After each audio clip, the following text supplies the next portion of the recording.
저희들이 이제 그 한 주간 우리가 그 신년 특별 새벽 기도회를 가졌고, 이제 오늘 시간까지 계속되는 시간입니다. 계속되는 시간인데, 제가 이제 우리 앞에서 이렇게 보면 우리 오신 성도님들께서 또 우리 교회에서도 참 많은 책임들을 맡으신 분들이고, 또 은혜를 사모하시는 분들도 많이 있고, 그래서 이제 오늘은 저희들이 그 사도행전 1장부터 12장까지 말씀을 제가 조금 그 소개를 해드리려고 합니다. 소개를 해드리려고 하는데, 여기는 우리 이제 교회를 지도하시는 그런 섬기시는 많은 우리 성도님들도 계시고, 또 우리 남자분들 같으시면 사업을 하시는 분들도 있고, 또 우리 청년들 같으면 미래의 여러 가지 계획들을 세우고 계신 그런 분들이 있습니다. 그런데 이제 이 하나님의 말씀이라는 것은 단순히 우리가 교회 생활하는 데만 필요한 것이 아니고, 우리들의 삶의 모든 영역에 적용될 수 있는 그런 하나님의 지혜, 또 하나님의 지혜가 바로 이 말씀입니다. 그래서 오늘 그런 각도에서 제가 몇 가지 좀 말씀을 드리려고 하는데, 이제 우리 이제 사도행전 우리 1장부터 시작을 해서, 이제 사도행전은 결국 이런 내용입니다. 예수님께서 이제 부활하시고 성천하신 다음에 이제 초대교회 이제 성령을 하나님이 부어주셨습니다. 그래서 약 한 30년 정도 만에 우리 이제 기독교는 세계적인 종교가 됩니다. 세계적인 종교. 그러니까 예루살렘에 이제 작게는 12명, 조금 넓게는 한 120명으로 시작했던 이제 우리 초대교회가 한 30년 만에 이제 그 당시 관점에서는 세계적인 영향력을 가진 교회로 이제 세워지게 되었습니다. 그래서 제가 오늘 저녁에 좀 나누려고 하는 것은, 도대체 어떤 과정을 통해서 이 초대교회 120명, 그리고 정말 그 로마가 통치하는 그 거대한 제국 한 변방에 있었던 그 나라가 바로 이 유다였는지 이스라엘이었고, 거기에 이 예루살렘이라는 한 도시에서 시작되었던 기독교가 어떻게 이제 30년 만에 세계적인 종교로 이렇게 자라가게 되었나 하는 것들을 제가 조금 말씀을 우리가 나누면서, 저는 이제 물론 우리 목회자들이 그 성경에 대한 바른 이해, 또 깊은 이해를 가지는 것이 정말 중요합니다. 왜냐하면 이제 교회를 바르게 세워가려면 지도자들의 역할은 절대적이라고 할 수 있습니다. 그렇지만 이 성경적인 이해, 이것을 우리 목사님들만 가지시는 것으로는 불충분합니다. 왜냐하면 이제 교회는 믿는 성도들의 모임이기 때문에, 거기에는 교회에서 이제 지도자로 세우심을 받은 많은 분들이 계십니다. 그래서 그분들 역시도 성경에 대한 좀 깊은 이해를 가지셔야만 이제 교회를 함께 바르게 세워 가실 수가 있습니다. 그리고 이제 지금 우리 한국 교회가 가지는 가장 큰 어려움 중에 하나는, 우리가 어떻게 하면 교회를 부흥시킬 수 있나, 어떻게 하면 교회 생활을 잘할 수 있나 하는 것은 우리가 많이 배우고 가르치지만, 실제 우리 삶의 영역, 이제 우리 성도님들은 저와는 달리 다 자기의 직장이 있습니다. 직장. 그러면 그 직장 속에서 내가 예수 믿는 사람으로서 어떻게 살아가야 되나 하는 부분에서는 참 이제 교회가 아직도 이렇게 노력은 하지만 부족한 점들이 많이 있습니다. 그래서 이 성경은 목사님들만 깊이 알아서 아는 것으로는 부족하고, 우리 성도님들이 이 하나님의 말씀으로 잘 무장되어져야만 이제 교회도 부흥하지만, 바로 이 복음의 영향력, 말씀의 영향력들이 세상 가운데 나타날 수가 있습니다. 제가 이제 우리 보통 세상에서 그런 이야기를 할 수 있습니다.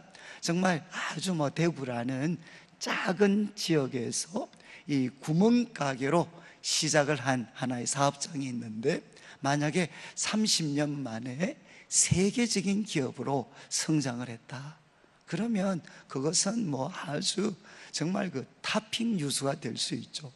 한 작은 그런 구멍가게 같은 가게가 어떻게 30년 만에 세계적인 기업이 되었나? 그렇다 그러면 그 노하우와 비결을 배우려고 하는 사람들이 아마 세계 도처에서 찾아오실 것 같아요.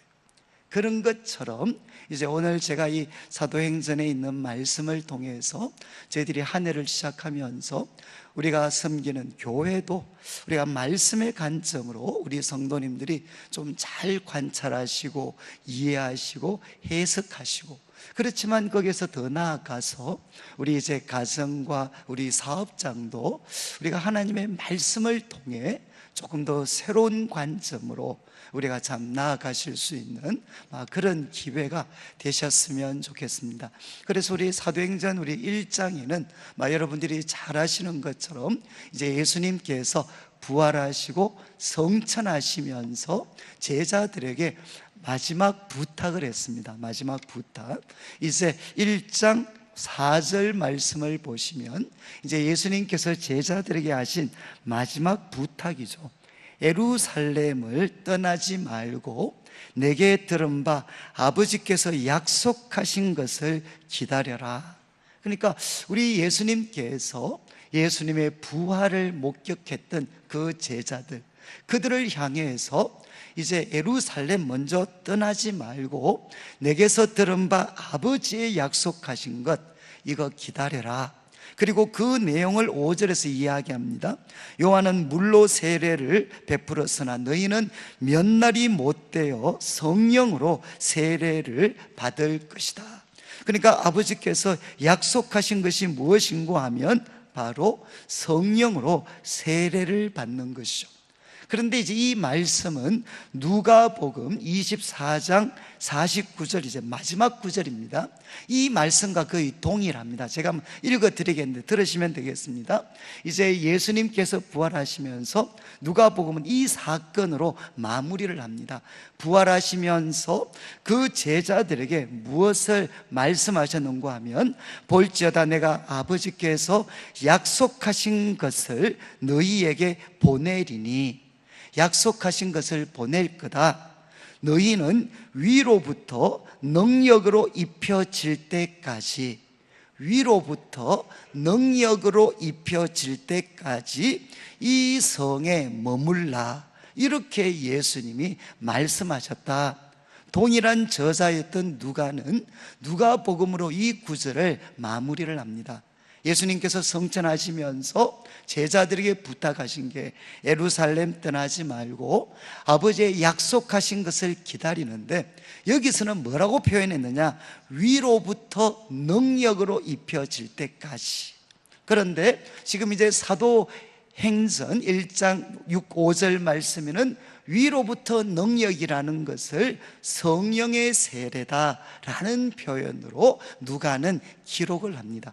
그러니까 이제 예수님께서 성천하시면서 제자들에게 부탁하신 게 뭐냐?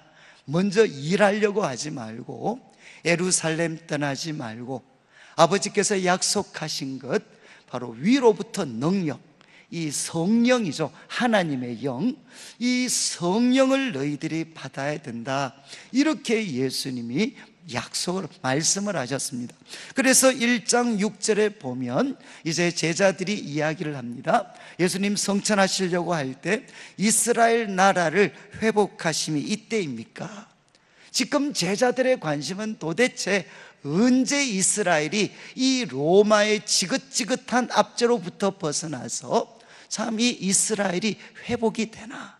이것이 이 사도들의 그 주 관심사였습니다. 그런데 예수님은 뭐라고 말씀하셨느냐? 1장 7절, 때와 시기는 아버지의 권한에 있는 거다. 너희의 알 바 아니다.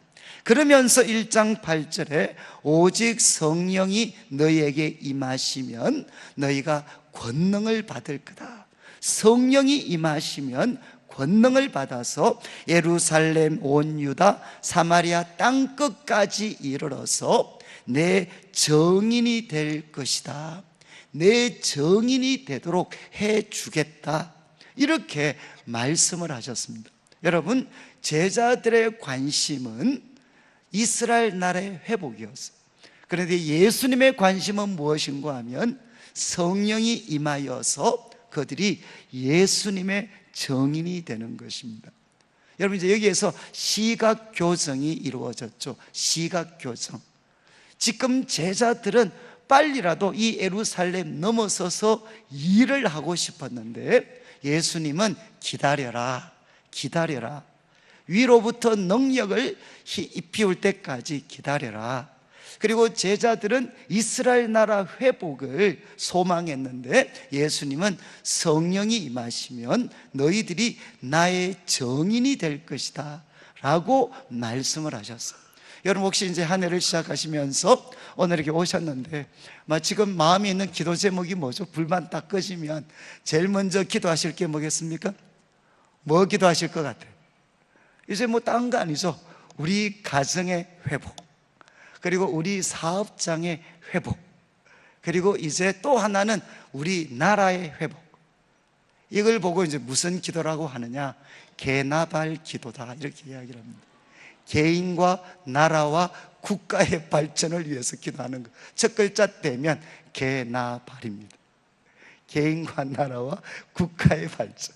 그러니까 우리들의 관심은 바로 우리 가정, 나, 사업장, 그리고 우리가 속한 교회, 그리고 이 나라가 회복되는 겁니다. 발전하는 겁니다. 그런데 예수님의 관심은 나중에 이렇게 되죠. 그렇지만 예수님이 먼저 가르치신 것은 그 일을 하기 전에 뭐 해야 된다는 겁니까? 위로부터 능력을 덧입어야 된다. 성령의 충만함을 받아서 너희는 뭐가 되어야 되느냐? 예수님의 정인이 되어야 된다. 이렇게 말씀을 하셨어요. 여러분이 이제 이거는 정말 중요합니다. 우리가 1월 첫째 주가 되면 이제 교회가 많은 일들을 계획을 합니다. 우리 성도님들도 많은 일들을 계획하실 것 같아요. 저는 이제 저는 아마 이번 주일 설교를 마치고 나면 정말 저는 홀가분해질 것 같아요.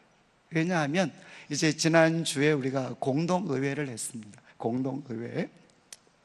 그러면 이제 우리 성도님들은 그냥 가시면 예하시고 뭐 이렇게 또 뭐 동의 제청 뭐 이렇게 해서 이렇게 끝을 내셨겠지만 저희는 이제 이 공동의회, 그리고 2017년이 2016년을 마무리하고 2017년 새로 시작하는데 아마 우리 뭐 직장 생활 하시는 분들도 똑같을 것 같아요. 최소한 2달 내지 석 달은 죽을 고생을 합니다. 죽을 고생을. 이제 한 해에 대한 평가, 그리고 또 새로운 한 해에 대한 계획. 그것은 재정뿐만 아니라 조직과 모든 것에 대한 정돈들을 이제 우리 한 2달 이상 하게 됩니다. 하면 정말 이제 제가 오늘 보니까 제가 이제 담임 목사가 되고 1월 첫째 주를 이제 지금이 8번째 맞이합니다. 8번째 맞이하는데 지금도 제가 기억이 나요. 제가 담임 목사가 되고 한 몇 년 동안 정말 이 1월 첫째 주, 지금 이 시간이죠. 이 시간을 제가 끝내고 나면 그 사람이 이렇게 정말 탈진을 합니다. 정말 이렇게 그냥 모든 이 힘이 그냥 몸에서 다 빠져나간 것 같아요. 그래서 아마 우리 오래되신 분들은 기억하실지 모르겠어요. 제가 그 처음 담임 목사가 되고 한 3년 정도를 1월 첫째 주, 이제 요 시간 새벽 기도죠. 새벽 기도 마치고 나면 저는 사라졌어요. 열흘을 한 일주일 사라졌습니다. 그때 이제 제가 그 LA 사랑의 교회 특별 새벽 기도회 한 주간 하는 그 특별 새벽 기도회, 요즘은 잘 안 불러요. 요즘은 잘 안 부르는데 한 4년 정도를 제가 매년 갔습니다. 매년. 그런데 제가 그때 이제 비행기를 딱 타면 이제 공동회에 다 마치고 특세 5일 마치고 이제 그 금요일 새벽 기도 마치고 출발해서 이제 비행기 타면 그러면 이제 거기에 주일날 오후에 도착을 합니다. 이제 그렇게 해서 제가 이렇게 이제 그 특세를 인도를 하게 되는데, 그러면 보통 비행기 타면 14시간 걸려요. 14시간. 근데 제가 14시간 동안 비행기 딱 타면 그 비행기에서 주는 담요가 있습니다. 그거 뒤집어 서고 제가 14시간을 제가 좀 과하게 표현하면 제가 도를 닦았어요. 도. 그런데 이제 도가 아니고 뭐 조금 더 적나라하게 말씀드리면 제 몸과 영혼에 박혀져 있는 독소를 빼내는데 제가 14시간 비행기 타고 제가 거의 자지 않고 지난 한 석 달 정도 있었던 모든 일들을 기억하면서 참 이제 참 때로는 뭐 힘들기도 하고 어려웠던 순간도 많았고 그리고 고비도 많았고, 그렇지만 하나님이 어떻게 도와주셨는지, 그래서 제가 한 10시간 이상은 제가 아마 눈 뜨고 제가 기도도 하고 때로는 뭐 거기서 뭐 울기도 하고 웃기도 하고 정말 미친놈처럼 한 14시간씩 제가 이제 비행기 타고 시간을 보냈던 적이 있습니다. 제가 이제 이 말씀을 드리는 건 뭔가 하면 제가 한 올해, 특별히 올해 같은 해는 너무 지금 이렇게 수월하게 모든 일이 이렇게 지나가서 요즘은 왜 이제 하나님이 이 1월 첫째 주에 미국에서 안 부르나 라고 생각을 해보니까 이제는 빠질 도끼가 별로 없어요. 이제는 그냥 계명대에 가서 뭐 한 바퀴 한 20바퀴만 돌아도 이제 끝낼 수 있을 정도로 이렇게 이제 참 교회에 하나님이 많은 은혜를 주셨던 것 같습니다. 제가 이제 이런 말씀을 드리는 것은 참 이 한 해를 시작한다는 것이 그 교회도 개인도 참 쉬운 일은 아닙니다. 그리고 우리가 참 한 해를 시작하면 특별히 개인적으로는 많은 꿈이 있고 계획이 있습니다. 그런데 우리는 뭔가 하려고 하죠. 이스라엘의 회복을 위해서. 그런데 예수님이 우리에게 가르쳐 주신 절대적인 원칙은 뭐냐? 일하기 전에 먼저 선행되어야 되는 것이 기다리는 것입니다. 하나님의 위로부터 주시는 능력을 우리가 입을 때까지 기다리는 것. 여러분 이제 올 한 해서는 여러분들이 참 금요 기도에 오신 것, 또 특별히 새벽 기도에 참여하신 것, 저는 정말 특별한 은혜라고 생각을 합니다. 여러분 우리들한테 일하기 전에 먼저 필요한 것이 뭔가 하면 위로부터 능력을 덧입는 것입니다. 그래서 오늘 이제 기도하실 때 하나님, 제가 이제 이 2017년 시작하고 제가 해야 될 많은 일들이 있습니다. 하나님, 위로부터 능력을 덧입게 해 주십시오. 위로부터 능력을 덧입게 해 주십시오. 저는 이제 제가 모르겠어요. 제가 과거에 서울의 아주 모범적인 교회 목사님들 만나면 그분들이 저한테 저희들한테 했던 이야기가 있습니다. 조금 잘못 들으면 교만 같은데 이런 말씀을 하셨어요. 저의 가장 큰 고민은 뭐냐? 교회가 하나님의 도움 없이도, 성령의 도움 없이도 교회가 너무 부흥하고 평안하고 성장하는 것, 이게 자기한테는 가장 큰 고민이고 두려움이다, 이렇게 말씀을 하셨어요. 저는 그때 아이고 무슨 팔자 좋은 소리 하고 있는데 지금 제가 그렇게 쏘아붙였던 적이 있었어요. 근데 요즘은 제가 그 말을 희미하게나마 알 수가 있는 것 같아요. 여러분 이렇게 정말 하나님의 간절한 도움 없이도 이제 조금 짬밥이 차면, 경력이 붙으면 하나님의 간절한 도움 없이도 설교 잘할 수 있고, 하나님의 도움 없이도 교회를 아주 지혜롭게 잘 인도할 수 있고, 그리고 하나님의 도움 없이도 좋은 사람이 될 수 있을 것 같아요. 그때가 언제겠습니까? 그것은 개인이나 공동체가 가장 위험스러울 때가 되는 겁니다. 여러분이 이제 예수님께서 우리에게 말씀하셨던 첫 번째 교훈은 뭔가 하면 일하기 전에 먼저 해야 되는 것, 그것은 위로부터 능력을 덧입는 것입니다. 그래서 교회를 섬기시는 모든 분들이 저는 한 해를 시작하며 이런 마음을 고백하시면 좋겠습니다. 하나님, 저 벌써 이제 경력도 붙었지만 올 한 해도 위로부터 능력이 필요합니다. 저에게 위로부터 능력을 주셔서 예수의 정인이 될 수 있도록, 나의 정인이 아니라 예수의 정인이 될 수 있도록 도와주십시오.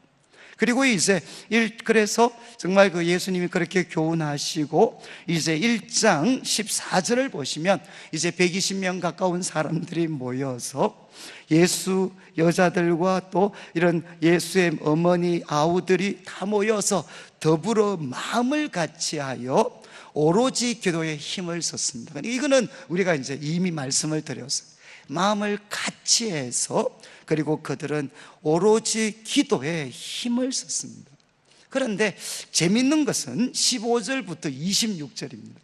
여러분, 분위기상으로는 정말 마음을 같이 해서 120명의 성도들이 마음을 같이 해서 기도에 힘을 썼다. 그 다음에 2장 1절이 나와야 돼. 그렇지 않나요? 그렇게 기도를 한 일주일 정도 계속하니까 오순절 날이 돼서 한 8일 정도 시간이 지났습니다. 8일 정도, 한 일주일 정도 시간이, 일주일 동안 계속 마음을 같이 해서 기도에 힘을 쓰니까 한 일주일 정도 지난 오순절에 이제 그들이 모여 있을 때 홀연히 하늘로부터 급하고 강한 바람 같은 소리가 있어서 정말 거기에 성령님이 임하셨습니다. 이렇게 14절에서 바로 2장 1절로 뛰어있는 것이 흐름상 정확하지 않나요? 그런데 그 중앙에 한 이상한 사건을 소개하고 있습니다. 어쩌면 성령님과 관계가 없어 보이는 한 사건을 소개합니다. 그게 뭐죠? 이제 사도 가룟 유다의 배반과 죽음 때문에 사도 중에 한 명이 골석이 생겼어요. 그런데 그 사람을 뽑는, 채우는 일을 이제 기도하다가 이들이 감당하게 됩니다. 그래서 15절에 120명 될 때 베드로가 일어나서 이야기합니다. 지금 가룟 유다, 성경이 예언한 것처럼, 말씀한 것처럼 그가 다 예수님 배반하고 죽었다. 그리고 또 성경의 가르침을 보면 이 사람의 그 맡았던 직분 다른 사람 차지하게 해야 된다. 그러면서 이제 우리가 사도 한 명을 보충해야 된다. 그런데 그 자격 요건에 대해서 21절, 22절에 이야기를 합니다. 예수님이 3년 동안 공생애 하시는 동안 그걸 다 목격한 사람입니다. 그리고 특별히 예수님의 부활을 목격한 사람, 이렇게 자격 요건을 이야기하고, 그리고 모였던 120명의 사람은 2명을 추천하고, 그 다음에 기도하는 가운데 제비를 뽑아서 한 사람 마띠아를 얻게 됩니다. 여러분, 이거는 이제 정말 한 사람의 그 사도를 보충하는 일을 하게 됩니다. 이 일은 뭐죠? 여러분, 이 일이 정말 오로지 기도에 헌신하는데, 기도에 분명히 헌신했다라고 이야기했는데 갑자기 이런 일을 하고 있어요. 여러분, 왜 이런 일이 있겠습니까? 저는 이제 교회가, 여러분 꼭 이렇게 교회가 여러분들이 균형을 잘 갖추셔야 되는 것이, 정말 성령의 능력을 덧입기 위해서 마음을 같이 해서 전혀 기도에 힘쓰는 것 중요합니다. 그렇지만 지금 12명의 사도들 중에 한 명이 공석이 생겼습니다. 이 12명은 상징성이 있죠. 그 한 명을 채우는 이 일도 똑같이 중요하다는 것입니다. 그래서 저는 이제 특별히 여러분 이렇게 막 성령 충만한 목사님들이 우리 교회 소위 죄송합니다, 당회, 재직회, 공동의회 이런 절차가 뭐가 필요하냐? 그리고 직분자를 세우는 게 뭐가 필요하냐? 뭔가 행정 조직을 정확하게 갖추고 재정에 대한 것들을 투명하게 갖추고 이런 것들이 뭔가 이렇게 하나님이 주신 기준에 맞도록 이런 행정 모든 조직들을 잘 갖추는 것을 믿음 없는 것처럼 뭔가 표현하는 풍토가 있어요. 여러분, 그거 정말 조심하셔야 됩니다. 여러분, 이렇게 행정적인 조직과 재정적인 조직의 이 뒷받침, 이거 없이도 어쩌면 일정 기간 성장할 수 있습니다. 그러나 이것들이 제대로 갖춰지지 않으면, 제가 정말 냉정하게 말씀드리면 교회는 독재가 됩니다.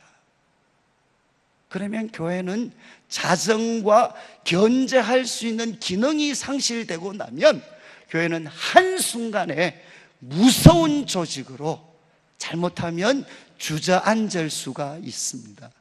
그래서 여러분들이 사도행전, 제가 오늘 뭐 시간상 보니까 다 말씀 못 드리겠는데, 지금 이제 이 사도행전 1장에 12명의 사도 중 한 사람 결혼 생긴 거 보충했고, 그리고 6장에 가면 교회가 한동안 성장했는데 또 뭐가 나왔습니까?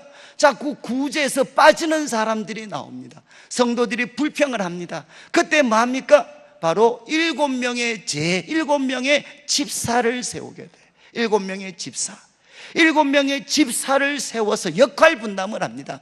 이제는 목사님에 해당하는 사도들은 말씀 전하는 것과 기도하는 것에 전무하고, 그리고 7명의 이 집사들이 뭐 하는가 하면 바로 재정적인 모든 재정과 구제에 대한 책임들을 다 감당해요.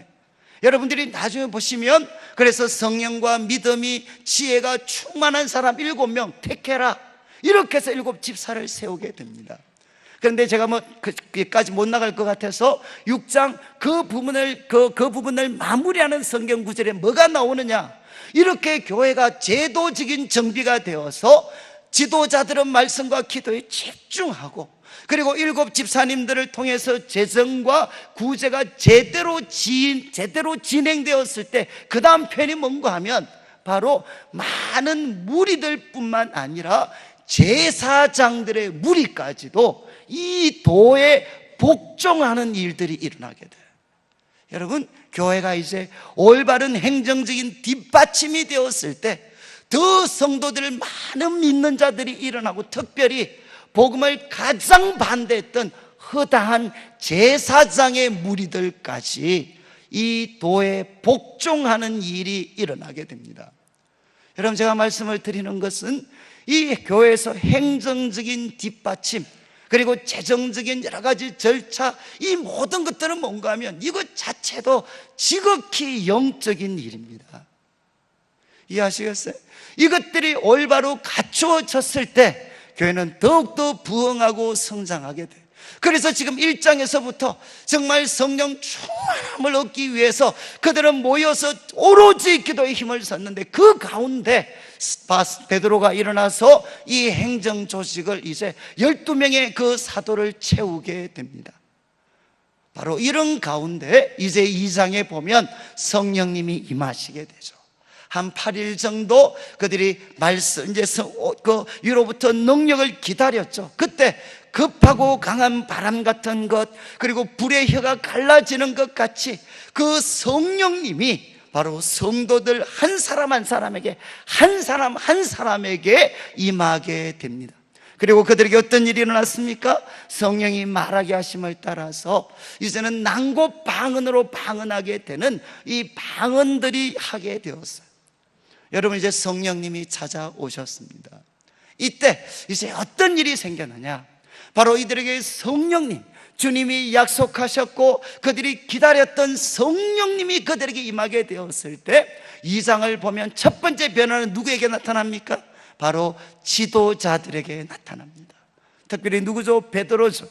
바로 베드로가 일어나서 성령에 충만해서 이제 설교를 합니다. 하나님 말씀을 깨닫게 돼. 지금 막 낭고 방언으로 막 방언하는 걸 보니까 사람들이 이른 아침부터 술 먹었다, 술 취했다 비난하니까 베드로가 일어나서, 이 사람들 아침인데 술 먹은 거 아니다. 이 사람들에게 일어난 일은 요엘 선지자를 통해 말씀하신 것, 그것이 바로 이루어진 사건이다 라고 그가 먼저 설교를 합니다. 그리고 예수님에 대해서 증거합니다. 우리 예수님께서 하나님이 능력을 주셔서 모든 선한 일로 참 하나님의 구원을 나타냈지만 너희는 예수님을 죽였다. 그런데 이것은 하나님의 놀라운 계획 가운데 일어난 일이다. 그리고 다윗이 이야기했다. 주의 거룩한 자가 시편 16편을 인용하면서 그 주의 거룩한 자를 죽음에 두지 않으시고 썩어짐에 두지 아니할 것이다 말씀하셨다. 그래서 다윗은 선지자로서 앞으로 부활할 그 그리스도에 대해서 말씀으로 예언했는데, 바로 이 말씀을 따라서 하나님은 예수님을 다시 살리셨다. 그래서 베드로가 이렇게 결론을 내립니다. 너희가 십자가에 못 박은 예수를 하나님은 주와 그리스도가 되게 하셨다. 이렇게 그가 증거를 합니다. 그러니까 이제 백성들이 그 말을 듣고 한번 보시죠. 이제 베드로는 이 어떤 성령 충만함을 받고 나니까 하나님 말씀을 깨닫게 됐어요. 지금 그들에게 펼쳐진 일이 요엘서 말씀이 성취된 거다. 그리고 그는 또 무엇을 깨닫게 되었느냐? 십자가에 못 박았고 죽임을 당하셨던 그 예수님이 구약 성경에 예언된 바로 그리스도 그분이시다 라고 증거를 했습니다. 그때 무리들의 마음이 찔림을 받았습니다. 그리고 우리가 어떻게 하면 좋겠느냐? 그때 베드로가 이야기합니다. 주 예수 그리스도 이름으로 회개하고 주 예수 그리스도 이름으로 세례를 받아라. 예수님 믿어라. 그러면 어떤 일이 생기느냐? 하나님이 성령을 선물로 주실 것이다. 예수님을 믿으면, 바로 회개하고 예수님을 믿으면 바로 우리 주님께서 성령을 선물로 주실 것이다, 이렇게 말씀을 했어요. 여러분, 성령 충만함을 받고 나면 누가 먼저 바뀌느냐? 지도자들이 바뀌게 됩니다.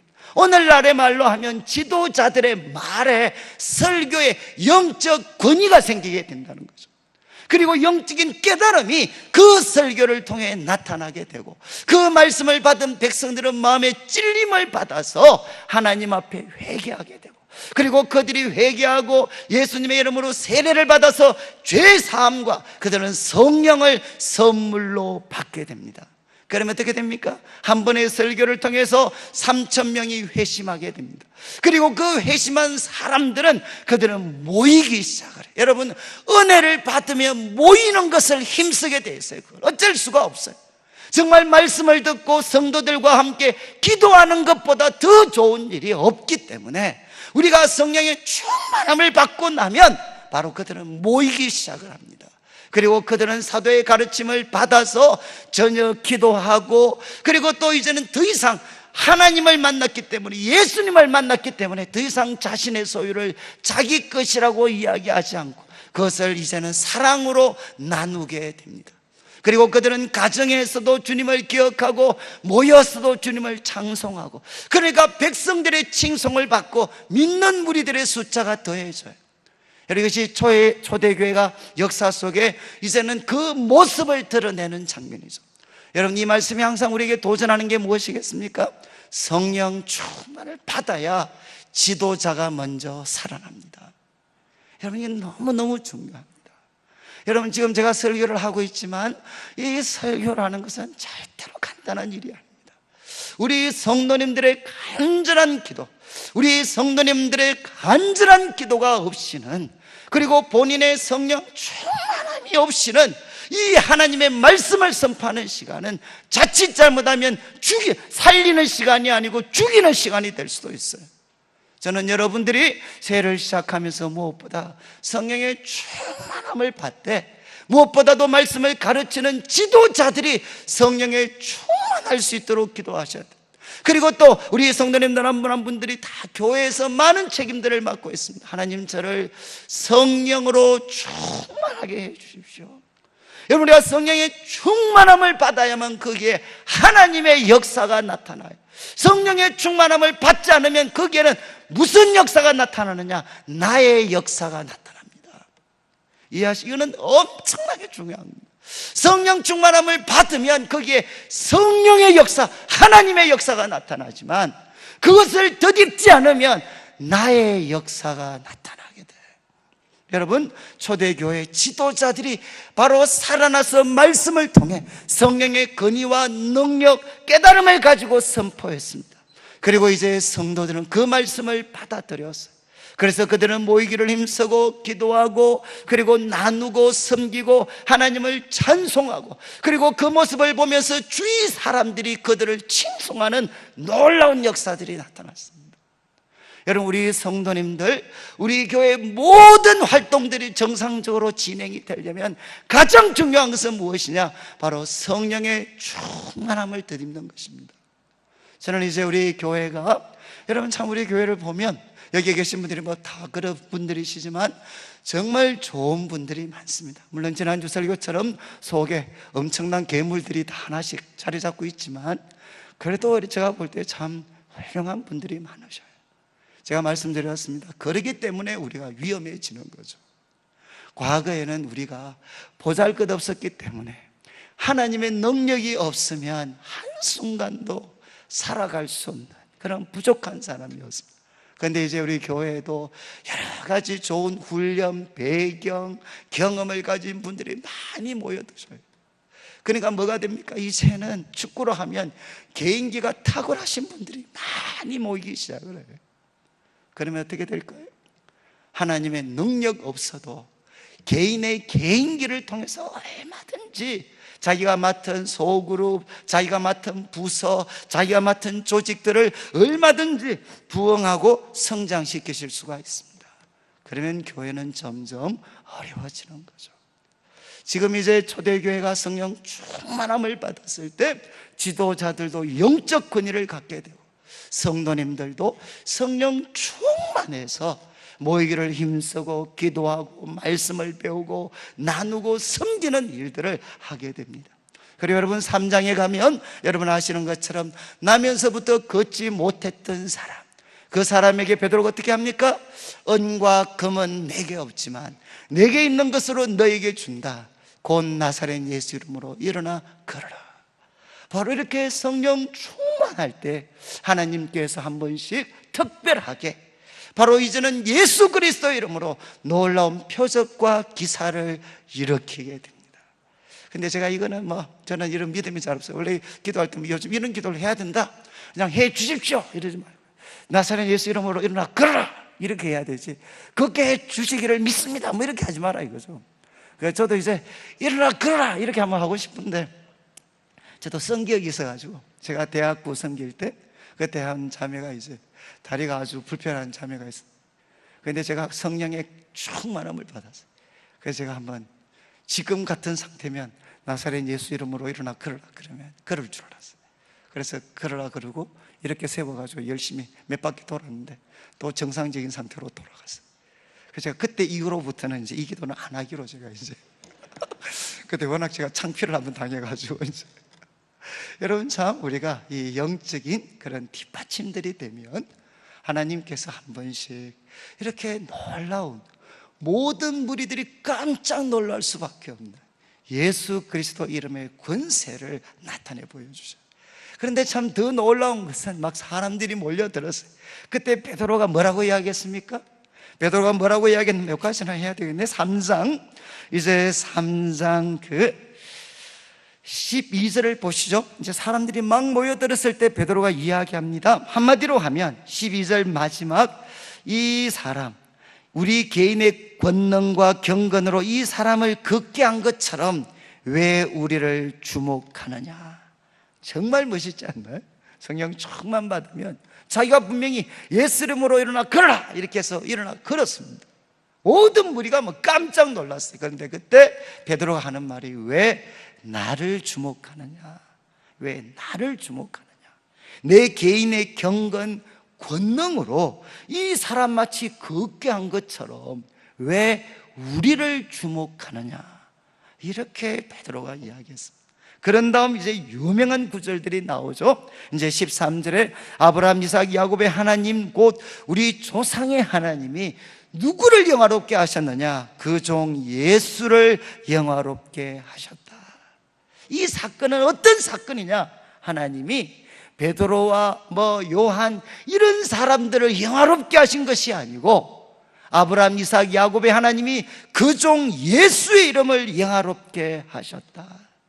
그리고 이제 예수님에 대한 이야기를 바로 이야기하죠. 너희는 이 거룩한 분을 죽였다. 그렇지만 15절에 하나님은 그를 살리셨다. 우리는 일의 정인이다. 그런 다음 16절 잘 보십시오. 그 이름을 믿음으로, 그 이름을 믿음으로, 그 이름이 너희가 보고 아는 이 사람을 성하게 하였다. 바로 그 이름을 믿는 그 믿음이 바로 이 사람 성하게 하였다. 또 이야기합니다. 예수로 말미암아 난 믿음이, 예수로 말미암아 난 믿음이 너희 모든 사람 앞에서 이같이 완전히 낫게 하였다. 누가 낫게 했다는 겁니까? 나사렛 예수 그리스도의 이름, 그분을 믿는 믿음이 바로 이 사람을 낫게 했다는 것입니다. 그러면서 이제 유명한 말씀이 나오죠. 이제 사도 바울이, 이 베드로가 이제 우리들에게 도전을 합니다. 정말 예수 그리스도의 이름을 통해서, 그리고 그분을 믿는 믿음이 바로 이 놀라운 일들을 하게 했다는 겁니다. 그리고 이 일 때문에 이제 베드로가 공에 붙잡혀서 신문을 받습니다. 그래서 4장 9절을 한번 보시죠. 4장 9절.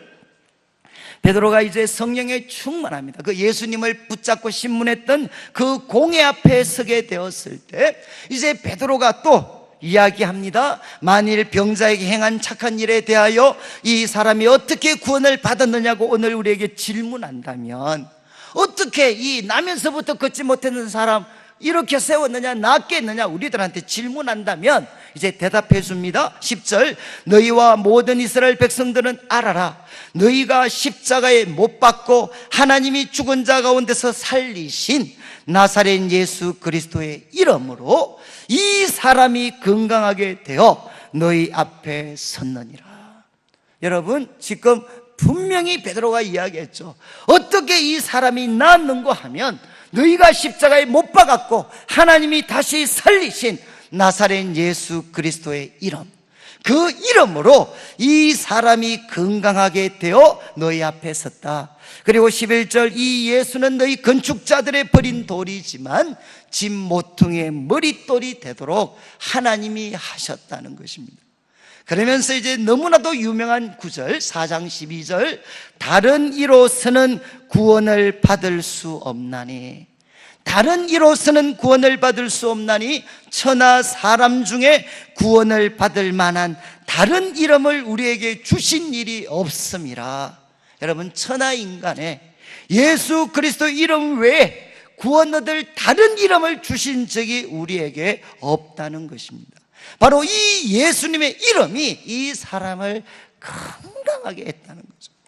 저는 그래서 제가 참 이게 모르겠어요. 저는 뭐 믿음이 없어서 그런지 아니면 목사로서 제가 뭐 권위가 없는 건지는 제가 잘 모르겠어요. 저는 제가 이제 지금도 뭐 저한테 뭐 기도를 부탁을 하면 제가 뭐 최선을 다해서 그냥 뭐 부족하지만 그분들을 위해서 기도를 해드립니다.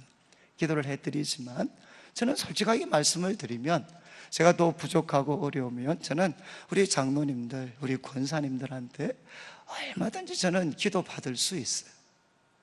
그래서 제가 이제 한번 우리 한국에서는 안 그런데 제가 이제 캐나다 같은 데 한 번씩 가면 이제 옛날 분들이시니까 제가 이제 설교 끝나고 나면 뭐 그분들이 오셔서 이렇게 몰려 오셔가지고 목사님 기도 좀 해주세요. 이렇게 권사님들이 한 번씩 기도해 주세요. 이렇게 부탁을 해요. 그러면 제가 이제 웃으면서 아니 권사님 공평하게 합시다. 공평하게.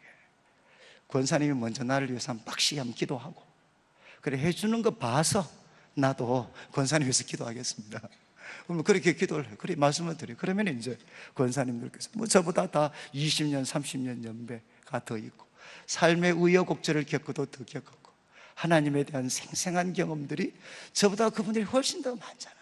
그래서 그분들이 저를 위해서 간절하게 기도하면 저는 거기에 있는 기도 제목 몇 개 뽑아서 기도해 드리면 아 이분들이 감동을 하시 능력 있다 그래요. 근데 제가 들어보면 다 자기들이 했는 기도인데 여러분 저는 막 그런 생각을 합니다. 여러분 능력은 베드로가 이야기했잖아요. 우리 개인의 경건 그리고 우리 개인의 권능으로 이 사람 걷게 한 것처럼 왜 우리를 주목하냐. 내가 아무리 경건하다고 내가 아무리 능력이 있다고 내가 이 일을 한 것처럼 왜 우리를 주목하냐. 능력은 누구한테 있습니까? 바로 나사렛 예수 그리스도의 이름. 너희가 십자가에 못 박았지만 하나님이 다시 살리신 그 나사렛 예수 그리스도의 이름이 바로 이 사람 그리고 그분의 이름을 믿는 믿음이 이 사람을 성하게 했다는 겁니다.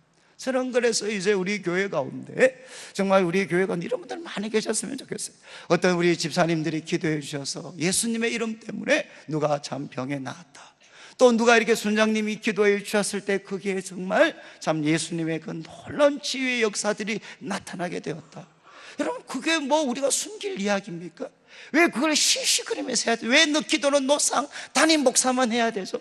제가 이게 우리가 한번 새벽 기도 때 있잖아요. 사실 그걸 한번 해보고 싶어요. 우리 애들을 위해서 축도가 애들을 위해서 한번 이렇게 안수하면서 기도하고 싶어요. 그런데 하고 싶은 우리 애들이 한둘입니까 지금? 그래서 우리 부목사님들이 쭉 세워서 한번 기도를 받게 하고 싶은데 이거 잘못하면 꼭 인기 투표하는 것 같아요. 이쪽 줄에는 사람이 많고 이쪽 줄에 몇 명 안 되고. 그럼 어떻게 되겠어요? 그러면 교회 시끄러워지는 거죠, 이거. 그리고 또 하면은 또 뭐죠? 좀 죄송한 말씀입니다. 또 이제 막 그래 꾸역꾸역 또 쟤한테 오겠다고 뭐 오는 사람도, 이런 사람들도 가끔 있을 수 있잖아요. 그때 이 묘한 기분이 들 것 같아요.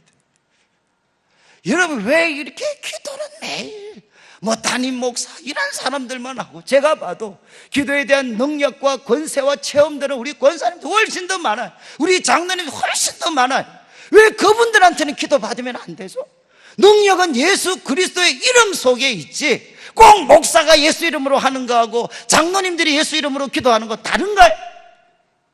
그래야만 교회가 사람에게 주목하지 않고 누구한테 주목해야 되느냐?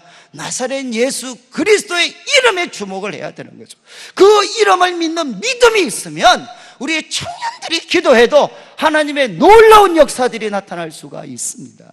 저는 그래서 우리 교회 가운데, 이제 여러분들의 직장과 일터 가운데도 여러분, 우리가 성령 충만함을 덧입으면 하나님께서 한 번씩 폭발적인 부흥이 일어날 수 있도록 도화선이 되는 사건들을 일으켜 주십니다. 그대로는 꼭 기억하셔야 돼. 그 일은 우리 개인의 경건 능력이 마치한 것처럼 우리 주목하지 마라. 우리 주목하지 마라. 이것은 누가 있느냐? 바로 나사렛 예수 그리스도의 이름이 사람을 살리고, 나사렛 예수 그리스도의 이름이 사람을 변화시키고, 나사렛 예수 그리스도의 이름이 하나님의 복을 여러분들에게 가져주는 거지, 사람들이 그 일을 하는 게 아니라는 겁니다. 그래서 앞선 지도자들, 성도들이 해야 되는 일은 무엇이겠습니까? 나사렛 예수에 대한 믿음을 굳건하게 하는 거죠. 그래서 우리를 통해 나사렛 예수 그리스도 이름의 권세와 영광이 드러날 수 있도록 우리는 도구가 되어야 돼. 그리고 이제 뭐 시간이 없어서 4절 우리 4장 마지막에는 정말 이제 초대교회가 막 부흥할 때 외적인 핍박이 왔습니다. 핍박이 왔을 때 그들이 어떻게 했습니까? 4장 이제 23절부터 30절까지 보면 그들이 성도들 모아놓고 기도합니다. 정말 우리가 지금 핍박을 받고 있습니다. 이거는 시편 2편의 사건이 이루어진 것입니다.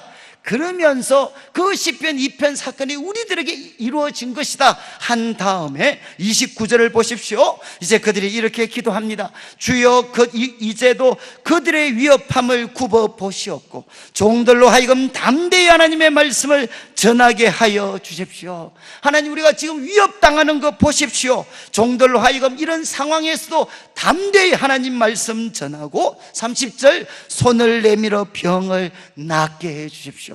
그리고 표적과 기사가 거룩한 종 예수의 이름으로 이루어지게 해 주십시오. 그들이 부탁한 것, 하나님 앞에 기도했던 것은 이겁니다. 하나님, 우리가 위협당하는 거 보십시오. 그렇지만 이 위협 없애달라고 기도한 게 아닙니다. 하나님, 이 위협은 여전히 있지만 뭐 기도했죠? 하나님, 우리가 담대히 하나님의 말씀을 전하게 해주십시오. 이런 위협 속에도 굴하지 않고 담대히 하나님 말씀을 전하게 하시고, 그 다음 뭐라고 했습니까? 표적과 기사가 거룩한 종 예수의 이름으로 일어나게 하여 주십시오. 이렇게 그들이 기도를 했습니다. 그리고 담대히 하나님 말씀 전할 수 있도록. 그랬을 때 31절 비둘기를 다음에 모인 곳이 진동하고 무리가 성령에 충만하고 담대히 하나님의 말씀을 전하게 됩니다. 여러분, 어떻게 됩니까? 바로 우리들의 삶에 또 이 한 해 동안 믿음으로 시작하고 성성장구하는 것 같다가 또 우리가 감당하기 어려운 위기와 환난들이 찾아올 수 있습니다. 그때 우리 뭐 해야 됩니까? 그때는 물러설 때가 아니고, 하나님, 우리의 위협당하는 거 보십시오. 그렇지만 이런 상황에서도 내가 하나님 말씀 전하고 거룩한 종 예수의 이름에 그 권세와 영광이 나타나게 해주십시오. 우리를 성령으로 충만하게 해주십시오. 그래서 그들이 비둘기를 다했을 때 그곳이 진동하고 성령의 충만함을 다시금 받게 되어서 그 위기를 새로운 기회로 바꾸게 됩니다. 저는 이런 일들이 우리 교회 가운데 펼쳐지기를 원합니다. 그리고 이제 5장에는, 제가 이제 5장에는 아나니아와 삽비라, 이게 뭐겠습니까? 바로 교회가 성장할 때 꼭 찾아오는 게 내부적인 부패가 찾아옵니다. 바로 그때 베드로가 성령에 충만하여서 너희들이 하나님을 속인 것이다, 바로 그 어떤 외식할 수 있는, 마치 누룩과 같이 공동체를 변질시킬 수 있는 그 행동을 하나님이 주시는 통찰력으로 꿰뚫어 보아서 어떻게 되죠? 죄가 자리 잡지 못하도록 그렇게 만들어 버립니다. 그럴 때 어떻게 됩니까? 또 사람들이 두려워해서 주님의 몸된 교회가 거룩한 공동체로 변함없이 전진하게 되고, 그리고 6장에서는 제도를 정비하게 됩니다. 그리고 6장 마지막 7장에는 바로 7집사 중에 한 사람 스데반. 여러분, 집사님들이 재정관리만 했다고 생각하시면 안 돼. 여러분, 7장에 나오는 스데반, 8장에 나오는 빌립은 다 못했습니까? 이들은 사역자들이었어요. 이들을 통해 말씀을 전하고 성령의 충만한 역사들이 재정을 관리했던 집사님들을 통해서도 나타났습니다. 여러분, 이 집사님들을 통해서, 그러니까 사역자들만 성령 충만한 것이 아니라 백성들에게 세움을 받았던 이 7집사들도 성령에 충만하여서 한 사람은 순교하고 한 사람은 놀라운 복음의 진보를 가져오게 되죠. 그리고 제가 꼭 하나 소개하고 싶었던 것은 그런 가운데 9장에 가면 바로 청년 사울, 그렇게 교회를 못 살게 했던 청년 사울이 회심을 하게 됩니다. 여러분, 어떻게 이런 일이 일어납니까? 청년 회심, 청년 사울이 소위 말해서 전도 대상자 가운데 있었나요? 정말 교회를 지독하게도 핍박했던 그 청년 사울, 누가 굴복시켰느냐? 바로 주님께서 찾아가셔서 그들을 굴복시키셨어요. 그리고 그를 복음 전파, 땅끝까지 전하는 그 복음 전파의 세계 선교의 중심 인물이 되게 하셨습니다. 여러분, 저는 이제 우리 같은 목회자들이나 교회 지도자들이 정말 조심해야 되는 게 뭐냐, 우리 교회 성도들의 믿음을 내가 성장시켰다, 내가 저 하나님에 대해서 그렇게 반대하고 그렇게 거역했던 저 사람 내가 바꾸었다, 그렇게 생각하시면 큰 오산입니다. 여러분, 누가 바꾸셨죠? 바로 우리 주님께서 그 청년 사울 끝까지 쫓아가셔서 그 사람을 바꾸어 놓으셨어요. 사람을 바꾸는 것은 지금도 누가 하시느냐? 우리가 하는 것이 아니라 바로 예수님께서 하십니다. 그리고 성령님을 통해서 사람을 바꾸어 놓지 우리가 바꾸는 것이 아닙니다. 이것은 우리를 겸손하게 하지만 동시에 어떻게 하느냐? 우리로 하여금 꿈을 꾸게 하고 기대하게 하고 아무리 캄캄한 밤이지만 다시 새로운 희망을 갖게 만들어줘요. 왜? 하나님이 사람을 바꾸어 놓습니다. 그렇게 독하게 교회를 핍박했던 그 청년 사울을 주님이 바꾸셨어요. 그래 여러분, 그 다음에 11장에 가면 무슨 이야기가 나오느냐? 이 바울과 함께 이제는 세계 선교를 감당할 교회, 여러분 안디옥 교회가 나옵니다. 안디옥 교회, 누가 교회를 개척했나요? 누가 교회를 세웠습니까? 소위 말해서 사도들이 그 교회를 세운 게 아니라 스데반의 일 때문에 핍박을 받아서 그곳까지 흩어졌던, 안디옥까지 흩어졌던 무명의 성도들이 예수님의 이름을 유대인들에게 전하다가 그들은 정말 이렇게 우리로 말하면 외국에서 출생한 한국 애들입니다. 그러다 보니까 그들은 흩어졌던 유대인들이었기 때문에 외국인들에 대한 거부감이 별로 없어요. 그래서 헬라인에게도 복음을 전했는데 그 헬라인들이 예수님을 믿게 됩니다. 주의 손에 역사가 나타나게 돼요. 그래서 어떻게 되느냐? 세계 선교를 감당하는 안디옥 교회가 세워지게 돼요. 여러분, 이 안디옥 교회, 이제 12장 13장부터 펼쳐지는 세계 선교의 가장 중심적인 교회가 안디옥 교회입니다. 그 안디옥 교회를 누가 세웠느냐? 탁월한 12명의 사도가 세운 것, 7명의 집사가 세운 것이 아니라 무명의 성도들이 세우셨어요. 이게 바로 중요합니다. 저는 오늘날 이제 한국교회가 이렇게 어려워진 것은 지도자들의 교만입니다. 지도자들의 교만. 지도자들이 내가 세웠다, 내가 세웠다. 목사님들이, 때로는 장로님들이 내가 세웠다, 우리가 세웠다, 우리가 세웠다. 여러분, 그렇지 않아요. 무명의 성도들이, 이름도 알 수 없고 빛도 없는 무명의 성도들의 기도와 헌신을 통해 교회는 세워졌고 지금도 세워져 갑니다. 여러분, 교회가 부흥하는 것은, 우리 교회라면 제가 열심히 해서가 아니라 바로 여러분들이 잘하기 때문에 교회가 부흥되는 것이죠. 여러분들이 헌신하고 여러분들이 기대하고 여러분들이 인내하고 참고 섬겨왔기 때문에 교회는 부흥하는 것입니다. 무명의 성도들이 바로 사도행전의 또 한 사람의 주인공들이 되는 것입니다. 저는 이제 오늘 말씀 마무리하면서 여러분 제가 뭐 12장까지 다 하지는 못했지만 여러분 우리 교회를 여러분들이 보실 때 참 이 한 1장부터 한 12장까지 말씀 쭉 한번 살펴보면서 한 공동체, 작은 공동체가 세계적인 공동체로 30년 만에 세워졌을 때 그들의 비결, 그들에게 찾아왔던 위기, 그것을 극복했던 방법들, 이런 것들 여러분들이 저는 제가 죄송합니다, 답답한 게 몸에 좋다 그러면 온갖 카톡, 온갖 인터넷 다 돌아다니면서 있잖아요.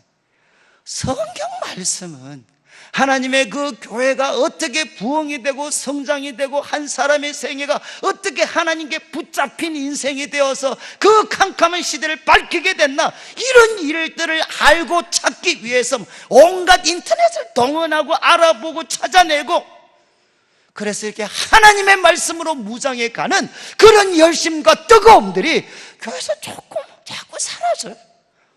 정말 이렇게 만나기만 하면 몸에 뭐가 좋더라. 그래서 저도 집에 가면 밥이 매일 색깔이 바뀌어요. 안 그래도 열받아 죽겠는데 가면 예를 들면 제가 잘 먹는 흰밥이었다, 지금 흰밥은 찾을 수도 없고 매일 데려가는 게 이상하게 바뀌어요. 또 뭐 가면 또 봤대, 또 누가 때렸대. 제가 저는 정말 이게 좀 흰밥 먹고 싶을 때가 가끔 이제는 앞으로 못 먹겠지만 여러분, 저는 이제 우리가 말씀을 통해서 도대체 한 시대가 캄캄해졌을 때 하나님이 어떻게 사람을 일으키고 그 사람이 어떻게 하나님 앞에 쓰임받고 자질은 무엇이었고 그들에게 참 이렇게 또 찾아왔던 위기는 뭐고 그것을 어떻게 느꼈고 주변 사람들은 어떻게 도와줬고 세상은 어떻게 그들을 공격했고 그 작은 행동들이 미래 역사에 어떤 의미가 있었고, 여러분, 이 하나님의 위대한 세계, 이 하나님의 거대한 세계 속에 우리가 좀 들어가서 내 삶을 그 거대한 세계 속에 좀 있도록 만들고 싶은 그런 열망들이 있지 않습니까? 저는 여러분 이제 바로 우리들의 삶이 어떻게 하면 영원한 가치를 가지겠어요? 그거는 영원하신 하나님을 만나야만 내가 하는 이 보잘것없어 보이는 행동이 영원한 가치를 가질 수가 있게 돼. 아무리 세계를 움직여봤자 하나님과 상관없으면 그것은 아무 의미가 없어요. 저는 이제 한 15분, 25분 정도 시간이 남았는데 오늘 말씀 기억하면서 여러분 한 해 시작하는데 여러분 참 이제는 좀 기다림의 시간이 필요합니다. 위로부터 하나님 능력을 주십시오. 그리고 또 우리가 붙잡아야 되는 것은 주 예수의 이름입니다. 주 예수의 이름. 믿음을 주십시오. 그리고 제가 환난 받을 때 굴하지 않고 더욱더 기도하여서 성령 충만해서 그 위기를 기회로 바꾸고 우리 속에 정말 누룩처럼 찾아오는 이 죄악들 끊어버릴 수 있는 힘을 주시고 또 필요할 때마다 사람을 세울 수 있는 지혜와 분별력을 주시고, 그래 하나님 지금도 강하게 대적하는 세상, 그들을 깨트릴 수 있는 하나님의 사람들 하나님이 일으켜 주시옵소서. 무명의 성도들의 그 섬김을 하나님 축복하여 주시옵소서. 우리가 말씀 붙잡고 한 25분 정도 함께 이제 주님의 이름을 한번 부르고 같이 기도드리겠습니다.